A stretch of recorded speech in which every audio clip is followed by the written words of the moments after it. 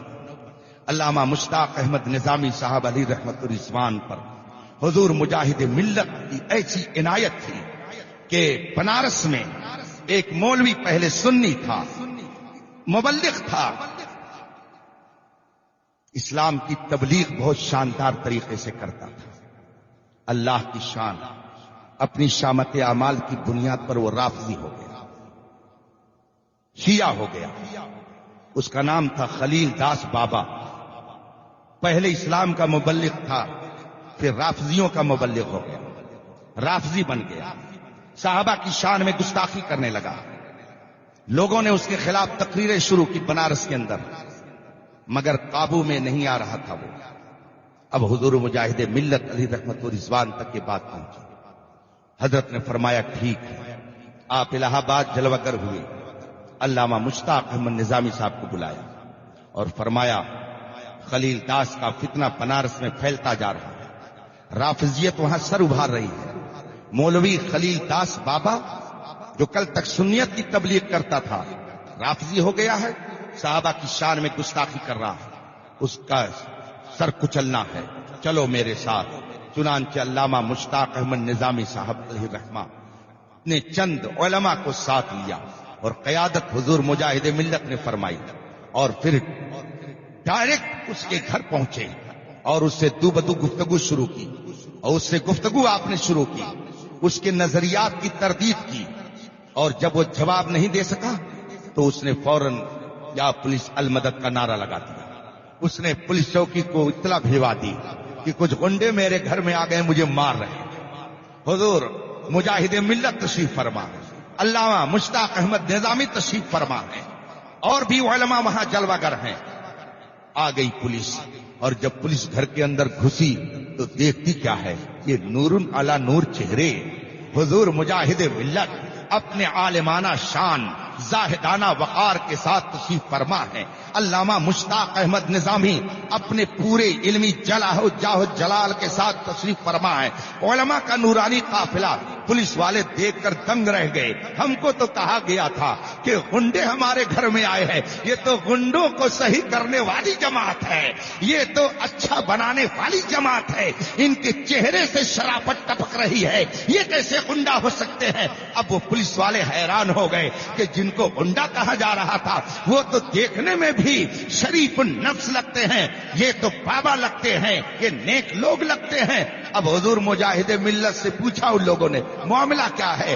حضور مجاہد ملت نے پوری تفصیل بتائی، کہا اچھا ٹھیک ہے، انہوں نے غلط بیانی سے کام لیا ہے، لیکن میری گزارش یہ ہے کہ ان کے گھر میں اس مسئلے کو نہ حل کیجیے، آپ باہر کہیں حل کیجیے، ورنہ ان کو تو موقع ملے گا یہ کہنے کا کہ میرے گھر میں لوگ گھس آئے۔ حضور مجاہد ملت علامہ مشتاق احمد نظامی وہ ذات ہے کہ مخالف کے گھر میں گھس کر کے اس کی تردید کا ہنر جانتے تھے۔ یہ مجاہدانہ کردار آپ کے اندر نہیں ہے، اور آپ کہتے ہیں ہم ہی کر رہے ہیں۔ کون کر رہا ہے؟ سنیت کو کس نے بچایا؟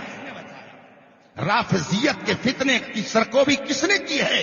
آپ تاریخ اٹھا کر کے دیکھیے، بڑی بڑی خانقاہیں جب بگڑنے لگی تو ان کے مقابل میں اچھی اچھی خانقاہیں بھی وقوف پذیر ہوئی۔ لکھنؤ میں ایک کاکوری قصبہ ہے، وہاں خانقاہ کاظمیہ قلندریہ خانقاہ ہے۔ اس خانقاہ کے لوگ آہستہ آہستہ بدعقیدہ ہونے لگے۔ وہاں کے ایک شخص نے ایک کتاب لکھی جس میں فضیلت علی رضی اللہ تعالی عنہ کو بیان کی اور ساتھ ہی صحابہ پر چوٹیں کس دی۔ یہ کتاب پہنچی فقود شریف کے عالم ذیشان کے پاس، بہت جید عالم فقود شریف کے، ان کے پاس وہ کتاب پہنچی۔ دونوں کے گہرے تعلقات تھے، دونوں سادات میں سے گنے جاتے تھے، دونوں کے مراسم دوستانہ تھے۔ دوستی میں علامہ مصباح الحسن صاحب نے وہاں سے خط لکھا کہ آپ نے یہ باتیں غلط لکھی ہیں، صحابہ کی شان میں یہ گستاخی ہے۔ اب یہ ضد پر اڑ گئے اور کہا میں نے جو لکھا صحیح لکھا ہے۔ فقود شریف کے اس عالم ذیشان نے یہ نہیں سوچا کہ یہ میرے دوست ہیں، میرے ان کے قریبی تعلقات ہیں، میرے ان سے دوستانہ مراسم ہیں. آپ نے تقریباً 500 صفحے پر کتاب لکھی اور اس نظریے کا رد کیا اور کہا واپس آ جائیے، سنیت کے عقیدے پر آئیے، یہ رافضیت ہے جدھر آپ جا رہے ہیں. مگر انہوں نے علامہ مصباح الحسن صاحب علیہ رحمہ کی کوئی بات تسلیم نہیں کی. نتیجہ یہ ہوا خود بھی رافضی ہو گیا، پوری خانقاہ رافضی ہو گئی. بچانے کون گیا؟ آپ کہتے ہیں میں نے کام کیا ہے. کہاں سے یہ بولی بول رہے ہیں؟ کتنے لوگوں کو آپ نے بدعقیدگی کی گود سے نکال کر کے سنیت کے دامن سے وابستہ کیا؟ آپ دیکھیے، ابھی آپ نے سنا کہ جب کہیں پر مناظرے کی بات آتی ہے، بحث کی بات آتی ہے، کہیں پر بدعقیدوں کے سوالوں کے جواب دینے کی بات آتی ہے تو علماء بلائے جاتے ہیں. گویا لوگ بھی یہ تسلیم کر رہے ہیں دین کی گاڑی چلے گی تو علماء کی برکت سے چلے گی. ہم محتاج ہیں علماء کے. بلکہ ایک حدیث شریف ہے جس سے یہ ثابت ہوتا ہے کہ دنیا میں تو لوگ علماء کے محتاج رہیں گے ہی، جنت میں بھی لوگ علماء کے محتاج رہیں گے. چنانچہ حدیث پاک میں ہے کہ جب جنتی جنت میں چلے جائیں گے تو رب قدیر جنتیوں پر کرم فرمائے گا اور ان سے ارشاد فرمائے گا اپنا دیدار کرا کے کہ تمہیں کیا چیز چاہیے، تمہیں کس چیز کی ضرورت ہے. تو عوام پریشان ہو جائیں گے کہ ہم خدا سے کیا مانگیں، خدا سے کس چیز کا مطالبہ کریں، خدا کی بارگاہ میں کیا عرضی پیش کریں. ان کی سمجھ میں بات نہیں آئے گی تو یہ جماعت دوڑے گی علماء کے پاس کہ ہم کو بتا دیجئے کہ ہم خدا سے کیا مانگیں. جنت میں بھی خدا سے کیا مانگنا ہے یہ خود نہیں جانیں گے، علماء ان کی رہنمائی کریں گے. تو گویا آپ دنیا میں علماء کے محتاج، آخرت میں بھی آپ علماء کے محتاج ہیں. اس لیے جو علماء سے پسند کرتا ہے وہ در حقیقت آپ کو مصطفیٰ جان رحمت سے پسند کرتا ہے. اس لیے کبھی دلدل میں مت پھنسیے گا. ایصال ثواب کے لیے خود مسلمان ہونا ضروری ہے اور جس تک پہنچایا جائے اس کا بھی مسلمان ہونا ضروری ہے. مولانا جعفر صادق صاحب نے اعلان گویا کر کے یہ بتا دیا الحمدللہ ہم بھی صاحب ایمان ہیں اور جو دنیا سے گئی ہیں خدا کا شکر ہے وہ ایمان کے ساتھ گئی ہے. اور جو ایمان کے ساتھ جائے گا جنت کی قبر کی تاریک کوٹھری میں نور اسی کے لیے ہوگا. اسی لیے اعلی حضرت نے فرمایا ہے قبر میں لہرائیں گے تا حشر چشمے نور کے، جلوہ فرما ہوگی جب طلعت رسول اللہ کی. آدمی اگر دنیا سے ایمان کے ساتھ رخصت ہوا تو ساری منزلیں آسان، اور اگر کفر کے ساتھ دنیا سے گیا، رفض و تشیع کے ساتھ گیا، بدعقیدگی کے ساتھ گیا، خارجیت و ناسبیت کے ساتھ گیا تو سمجھ جائیے اتنے درے پڑیں گے کہ دماغ صحیح ہو جائے گا. اس لیے آج لے ان کی پناہ، آج مدد مانگ ان سے، کل نہ مانیں گے قیامت میں اگر مانگ گیا. رفیقان محترم، میں آپ سب کو مبارکبادی دیتا ہوں کہ آپ نے اس محفل میں شرکت کیا. ایمان پر قائم رہیے، اہل سنت و جماعت کے مسلک پر مضبوطی سے رہیے جسے مسلک اعلی حضرت کہا جاتا ہے. دائیں بائیں دیکھنے کی ضرورت نہیں ہے. ہمارے علماء نے تاج الشریعہ، محدث کبیر، علامہ ارشد القادری، علامہ نظامی صاحب اور دیگر علماء نے جو تعلیمات دی ہیں انہی پر آپ چلتے رہیے. انشاءاللہ یہاں بھی سرخر رہیں گے اور وہاں بھی سرخر رہیں گے. وآخر دعوانا ان الحمدللہ رب العالمین. السلام علیکم.